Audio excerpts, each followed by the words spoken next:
So I wanted to show you something, but I can't right now. I'm at work, but it's been on my mind, and I finally decided I want to, put this out there.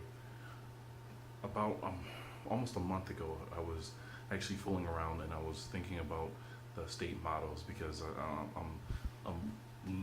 as you know, I've been working on my Spanish, working on my Portuguese, because eventually I want to try to take on Latin and um, learn to read and speak it fluently.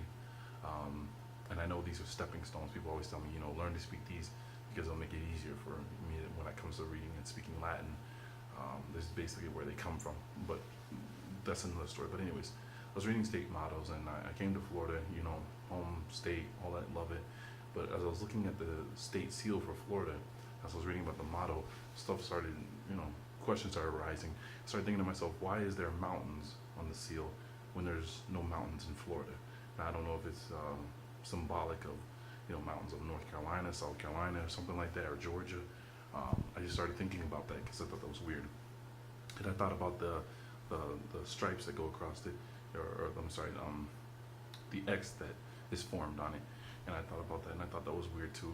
And I thought maybe it's because Florida is a Confederate state, But I wanted to make sure, so I started looking into it, and come to find out, it's called the Cross of St. Andrews. So I started to take to Wikipedia to read about St. Andrews, and I got a lot of writings about a man named Epidus. And Epidus, from other authors, they claim he's like the godfather of Christianity. He was the Paul the Apostle of his time, really straightening out what Christianity was and all that stuff, the deep writings and philosophical thoughts come from him at his times, that others took from. So I started fooling around, want to know what Epidus has to say about Negroes, and he actually had writings about us. But here's the thing: they're in Latin, others are in Spanish. I also wanted to see if he mentioned the name Haya, and he does. And like I said, they're in Latin and Spanish. So there's a translating period I've been going through, and it's takes forever because unlike English, you know, certain words can be used interchangeably in Spanish real easily. Like for instance, I think I talked about this before. The word Colorado. Colorado can mean red, okay, or it can mean colored. You can use Colorado to describe a colorful joke, or you can use Colorado to describe a red river. You know what I'm saying? So, it happens a lot with Spanish. So I can look at one word and think to myself, oh yeah, that's that's let me think of something. Oh, I can look at a word and think that means man, but it can mean men and it can mean them. The same word for man. So, you know, you got to translate all the words and know. So it's a long process, anyways. But what I did capture out of the part that spoke about Haya, all right, it talks about Herodotus. I'm sorry, wow, Herodotus. I'm sorry, Epidus. Epidus is talking about the Haya tree. Okay, and I looked around for the Haya tree, and I actually found there's a Haya trees in Mexico.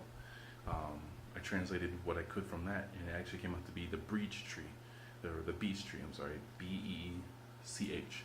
Okay, and they also had this type of tree in France, and both translate to the breech beech tree. I'm sorry, I'm so sorry, the beech tree.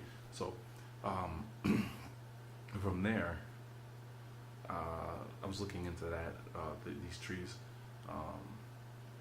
what's the significance to them. I sent some stuff to Lex, and Lex also, told me to look into them, or they used for altars, and stuff like that. And I couldn't find anything about this particular tree being used for altars. I even looked into the Druid encyclopedia on trees, and this specific tree, all right, is the queen of all trees. The oak is the king. This is the queen, and it has gods and goddesses connected to it, and so on and so forth. But I couldn't find anything else until recently. I came across like I said, the Haya people of Africa. I believe they're in Western Africa, and that was basically it. It's the extent of it, but I couldn't find the connection between Mexico and this breach tree, the Haya tree of Mexico, and Negroes so far in the writings. But like I said, I've tried translating and I've gotten all kinds of weird things if I don't. But I had to translate the whole entire pages at a time, not just sections. So that's what I've been working on too, and I just wanted to share it with you because I thought, I don't know the importance. I mean the importance of it. I don't know the significance of it yet. I'm still trying to find it along with others, but I just wanted to put that out there. That I thought it was interesting. Here we have a trees that grow in. From what I gathered, these trees they grow in Mexico. Towards the end of it, right above the Yucatan Peninsula part. Okay, they grow on the east coast of North America. They also grow in France, like I said, and I believe some parts of Europe. They have this tree. It grows in Peru, and I believe I found it also in Asia, in China. It grows in China, and I believe there was one in Japan, but I can't say for certain. But I know in China they also grow this tree. So I just thought that was interesting. Here's the Haya tree. I don't know the connection for the Haya people yet. I'm trying to find out through the names of other places that these people are said to be from Wikipedia. If we have any connections back to us. But they're not the typical, historical African-looking people. I mean, they don't have the jet black skin and they, low amounts of hair. But I did see that they are connected to, I believe they're connected to, what's his name there? King Solomon. Solomon's dynasty through the Ethiopians. I believe that's where I caught it, which I thought was interesting. So, anyways, I'm going to leave everything like I said, I found in the description box. Check it out if you feel like it. Anyways, it's M.W. Smith, and I hope you have a great afternoon. Remember the 7 things that the Creator hates. Read the Proverbs. M.W. Smith, and I'm out.